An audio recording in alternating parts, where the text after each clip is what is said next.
तो बच्चे देख सकते हो फर्स्ट टर्मिनल एग्जामिनेशन 2022-23 का यहाँ पे क्लास जो 9वां उसका सोशल साइंस जो आप लोग देख रहे हैं उसका सारा का सारा मैं यहाँ आज की इस वीडियो में आंसर किए बताने वाला हूँ, ऑब्जेक्टिव का पूरा। ठीक है, ऑब्जेक्टिव के क्लास के बाद आपको सब्जेक्टिव का भी आंसर के मिल जाएगा, कोई भी आपको दिक्कत नहीं होने वाला वो। ठीक है, तो इसीलिए वीडियो को लास्ट तक देखिएगा और चैनल पर नए हैं जरूर चैनल को सब्सक्राइब कर लीजिएगा। ठीक है, और ये सिर्फ आपके प्रैक्टिस के लिए। ठीक है, प्रैक्टिस के लिए। बाकी अदरवाइज बात की जाए तो आप लोग घर पे पढ़ाई कीजिए, मेहनत कीजिए। ठीक है, क्योंकि ये टेस्ट एग्जाम है इसलिए आपको जो है बता दिया जा रहा है। ठीक है, इससे मालूम चलेगा कि आपने कितना पढ़ा है या नहीं। ठीक है, लेकिन ये आप जो है इससे मालूम तो चल जाएगा, लेकिन आपको पढ़ना पड़ेगा। नहीं पढ़ते तो आपको मेन एग्जाम में आपको काफ़ी दिक्कत हो सकती है। ठीक है, आपको भी मालूम है। ठीक है, ये सिर्फ प्रैक्टिस का इसलिए आपको प्रैक्टिस कराया जा रहा है। जो देखिए स्कूल में भी अगर आपका एडमिशन मान लीजिए यहाँ मैं आपको बता रहा हूँ तो यहाँ पे तो आपको आंसर मैं बता रहा हूँ इससे, लेकिन अगर आपको नहीं आ पा रहा है इसका आंसर मालूम तो समझ सकते हैं कि आप लोगों ने नहीं पढ़ा। ठीक है, लेकिन आपने पढ़ा होगा तो आपको अच्छी बात है, नहीं पढ़ा तो दिक्कत हो सकती है। उस तरीके से स्कूल में जाकर लिख देने से क्या फायदा होता है, एक स्कूल वाले उसको भाई चेक वगैरह करता नहीं है, क्योंकि भाई वो तो आपका टेस्ट लेता है ना, आपने कितना सिलेबस के हिसाब से पढ़ा, आपने कितना तैयारी किया है। तो बात वही है, मैं यहाँ पे बताऊँगा आपका स्कूल एग्जाम में तो बात वही है, लेकिन आपका यहाँ से टेस्ट मालूम चला आपने कितना पढ़ा, याद रखिएगा इस बारे से। ठीक है, बाकी आप लोग पढ़ाई कीजिए अच्छे से। ठीक है, पहला क्वेश्चन हम लोग देखते हैं, देख लीजिए यहाँ पे ये ओरिजिनल क्वेश्चन याद रखिएगा। ठीक है,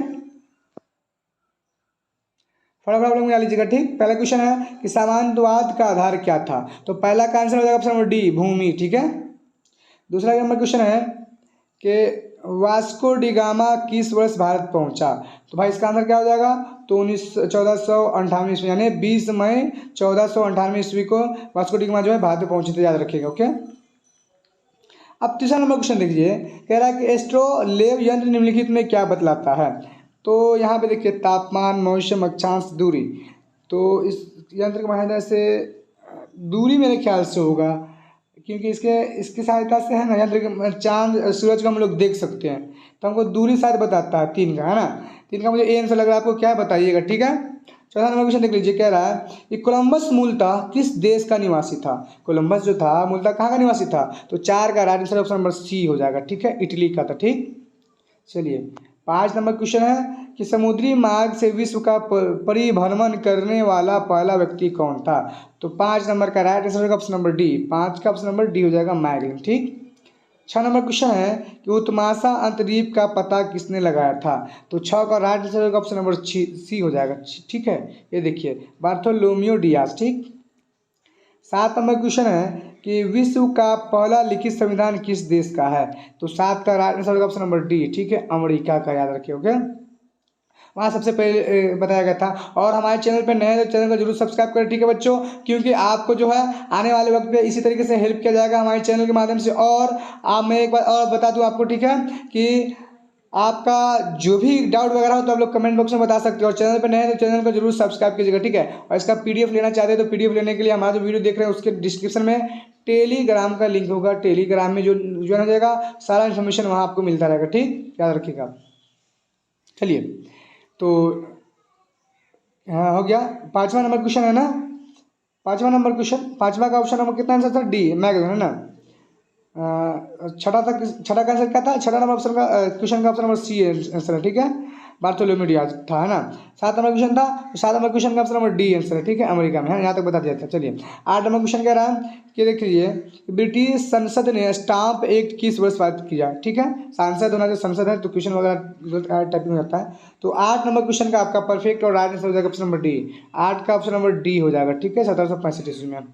9 नंबर क्वेश्चन देख लीजिए, 9 नंबर क्वेश्चन का आपका राइट आंसर हो जाएगा ऑप्शन नंबर सी, 9 का ऑप्शन नंबर सी हो जाएगा, यानी कि जॉर्ज वाशिंगटन। ठीक है, यानी क्वेश्चन है कि अमेरिका स्वतंत्रता संग्राम में अंग्रेजी सेना का सेनापति कौन था, ऑप्शन नंबर सी इसका आंसर है। ठीक है, 10 नंबर क्वेश्चन देख लीजिए आप लोग। 10 नंबर क्वेश्चन है कि बोस्टन की चाय पार्टी वाली घटना किस वर्ष घटित हुई, तो 10 नंबर क्वेश्चन का आपका परफेक्ट और राइट आंसर हो जाएगा ऑप्शन नंबर बी, 10 का ऑप्शन नंबर बी हो जाएगा, याद रखिएगा। ठीक, चलिए 11 नंबर क्वेश्चन देख लीजिए।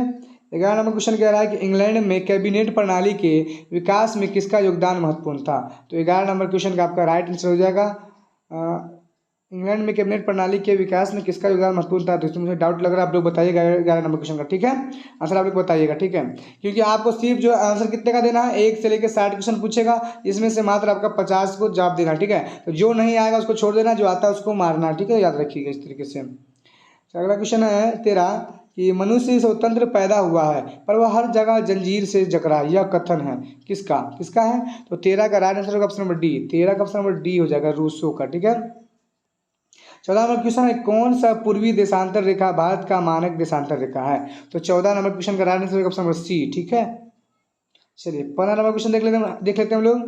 15 नंबर क्वेश्चन कह रहा है कि क्षेत्रफल की दृष्टि से भारत का विश्व में कौन सा स्थान है?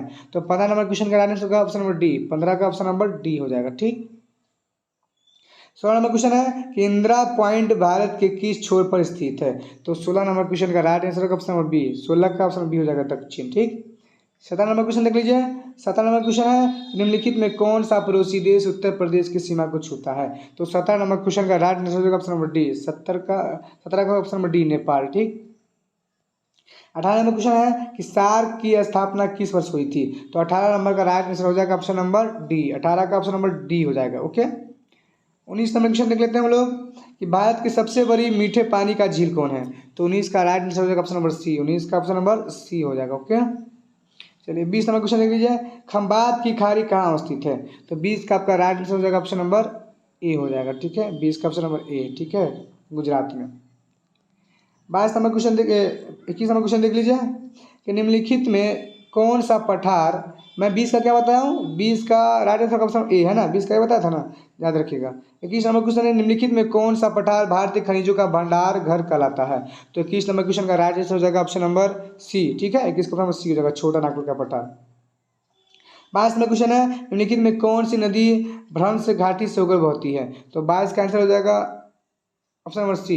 22 का ऑप्शन नंबर सी हो जाएगा, ताप्ती नदी। ठीक, 23 नंबर क्वेश्चन है कि निम्नलिखित में कौन सी नदी दिहंग घट का निर्माण करती है? तो 23 नंबर क्वेश्चन का राइट आंसर होगा ऑप्शन नंबर सी। 23 का ऑप्शन नंबर सी हो जाएगा, ब्रह्मपुत्र नदी। ठीक, 24 नंबर क्वेश्चन है कि जोग प्रपात का संबंध किस नदी से है? तो 24 का राइट आंसर हो जाएगा ऑप्शन नंबर डी। 24 का ऑप्शन नंबर डी हो जाएगा, सुपर। 25 नंबर क्वेश्चन है कि सरैया मान झील बिहार के किस जिला में अवस्थित है? तो 25 का राइट आंसर होगा ऑप्शन नंबर, तो 25 का क्या होगा, सरैया झील बिहार किस जिले में अवस्थित है?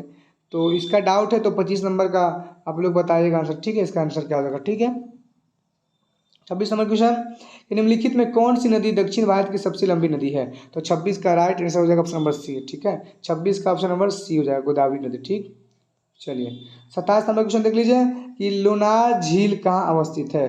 तो 27 नंबर क्वेश्चन का आपका राइट आंसर हो जाएगा ऑप्शन नंबर बी। 27 का ऑप्शन नंबर बी हो जाएगा, महाराष्ट्र। ठीक, 28 नंबर क्वेश्चन देख लीजिए, कह रहा है किस नदी पर भाखड़ा नांगल बांध का निर्माण किया गया है? तो 28 नंबर क्वेश्चन का राइट आंसर हो जाएगा ऑप्शन नंबर डी। ठीक है, 28 का ऑप्शन नंबर डी यानी सतलज नदी पर। ठीक है, 29 नंबर क्वेश्चन है, आग सान सूची का संबंध किस देश से है? तो 29 नंबर क्वेश्चन का राइट आंसर हो जाएगा आपका ऑप्शन नंबर बी। ठीक है, 29 का ऑप्शन नंबर बी हो जाएगा, म्यांमार से। ठीक, 30 नंबर क्वेश्चन है, मिशेल बैसेले किस देश के राष्ट्रपति थी? तो 30 नंबर क्वेश्चन का राइट आंसर हो जाएगा ऑप्शन नंबर बी। 30 का ऑप्शन नंबर बी हो जाएगा, चिली की। ठीक, 31 नंबर क्वेश्चन देख लीजिए कि संयुक्त राष्ट्र के सुरक्षा परिषद में अस्थायी सदस्यों की संख्या कितनी है? तो 31 का नंबर का राइट आंसर हो जाएगा ऑप्शन नंबर सी हो जाएगा, 31 की ऑप्शन नंबर सी, 15। ठीक, 32 नंबर क्वेश्चन है, वर्तमान समय में विश्व के किस देश में प्रत्यक्ष लोकतंत्र है? तो 32 का right answer option number C. 32 का हो जाएगा ऑप्शन नंबर सी। ठीक है, 33 नंबर क्वेश्चन है कि सोवियत संघ का विघटन किस वर्ष हुआ था? तो 33 नंबर क्वेश्चन का राइट आंसर ऑप्शन बी। 33 का ऑप्शन बी हो जाएगा, 1991 में। ठीक है, 34 नंबर क्वेश्चन है कि उत्पाद का अर्थ है, तो उत्पाद का अर्थ क्या है? तो 34 का राइट आंसर होगा ऑप्शन नंबर ए। 34 का ऑप्शन ए हो जाएगा। ठीक है, उपयोगिता का सृजन। 35 नंबर क्वेश्चन देख लीजिए, यहाँ पे कह रहा है निम्नलिखित में कौन उत्पादन का साधन नहीं है? तो 35 का यहाँ पे राइट आंसर हो जाएगा ऑप्शन नंबर डी। ठीक है, उपभोग। 36 नंबर क्वेश्चन है कि मानव संसाधन के रूप में जाना जाता है, तो किसे? 36 नंबर क्वेश्चन का राइट आंसर हो जाएगा ऑप्शन नंबर ए। 36 का ऑप्शन नंबर ए हो जाएगा, साधन। ठीक, 37 नंबर क्वेश्चन है कि बिहार की अधिकांश जनसंख्या किस क्षेत्र में कार्यरत है? तो 37 नंबर क्वेश्चन का राइट आंसर आप लोग बताइएगा, इसका आंसर क्या होगा? ठीक है, 38 नंबर क्वेश्चन है कि सर्दी के मौसम में किस प्रकार का फसल उगाया जाता है? तो 38 नंबर का right answer option number A, kharif फसल। ओके, 39 है कि निम्नलिखित में कौन अस्थायी पूंजी के अंतर्गत नहीं आता? तो 39 नंबर का right answer option number C. ठीक है, 39 का ऑप्शन नंबर क्या हो जाएगा आंसर? सी, याद रखिएगा। 40 नंबर क्वेश्चन है कि संविधान सभा की प्रारूपी समिति के अध्यक्ष कौन थे?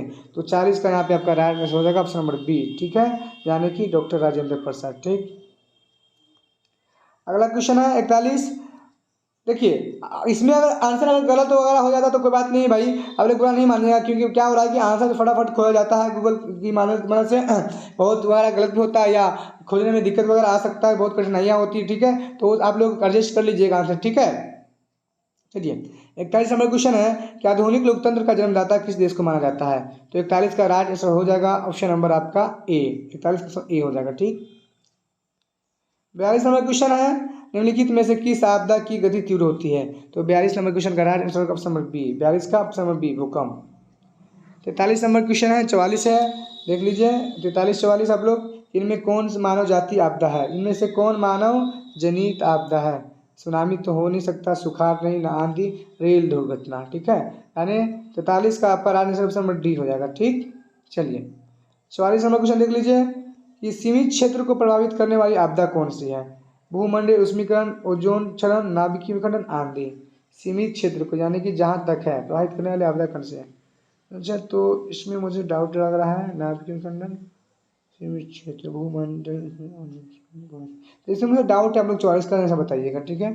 45 नंबर क्वेश्चन देख लीजिए, कह रहा है कि गुजरात के भुज में भयानक भूकंप रूपी आपदा किस वर्ष आई थी। तो 45 का राइट आंसर हो जाएगा ऑप्शन नंबर ए, 45 का ऑप्शन ए हो जाएगा, यानी वर्ष 2001 में। 40 नंबर क्वेश्चन है कि वर्ष 2011 की जनगणना के अनुसार बिहार में सर्वाधिक साक्षरता वाला जिला है, कौन है। तो 40 का राइट आंसर हो जाएगा ऑप्शन नंबर बी, 40 का ऑप्शन नंबर बी हो जाएगा रोहतास। 47 नंबर क्वेश्चन है भोपाल गैस त्रासदी किस वर्ष हुई थी। तो 47 नंबर क्वेश्चन का राइट आंसर होगा ऑप्शन नंबर सी, ठीक है, 47 का ऑप्शन नंबर सी हो जाएगा, है ना। तो यहाँ पे 48 है, माफ़ कीजिएगा, सोशल साइंस में जो है टोटल 48 क्वेश्चन ही पूछा जाता है, टोटल 48 में आपको कितना जवाब देना है, तो आप यहाँ पे ऊपर देख सकते हैं 40 का मात्र जवाब देना होता है। यहाँ पे देखिए क्वेश्चन, यहाँ पे 1 से 48 क्वेश्चन है जिसमें से 40 का उत्तर देना, तो मात्र आपको 40 का जवाब देना है ना। तो हम लोगों ने इतना कर लिया है ना, हम लोगों ने तो पूरा कर लिया, एक्स्ट्रा ही कर लिया है ना, हम लोगों ने एक्स्ट्रा ही कर लिया, तो जितना आता है उतना आप लोग आंसर बता दीजिए, कोई भी दिक्कत नहीं होने वाला आपको, ठीक है। तो इस तरीके से हो गया। और आखिरी क्वेश्चन है कि भारत में पहला परमाणु ऊर्जा उत्पादन केंद्र कहाँ स्थापित किया गया था। तो बताइए इसका आंसर क्या हो जाएगा आप लोग, 48 का आप लोग बताइएगा, ठीक है। तो इस तरीके से मैंने पूरा का पूरा ऑब्जेक्टिव मिला दिया है। और इसका आपको सब्जेक्टिव चाहिए तो सब्जेक्टिव के लिए आप लोग कमेंट में बताइए कि सर सब्जेक्टिव इसका आंसर चाहिए, तो इसका भी सब्जेक्टिव भी इसमें आप लोग अपलोड कर दूंगा, ठीक है। तो ठीक है, इस तरीके से मैंने पूरा करा दिया। तो मिलते हैं अगले वीडियो में, जब तक के लिए आप सभी का धन्यवाद।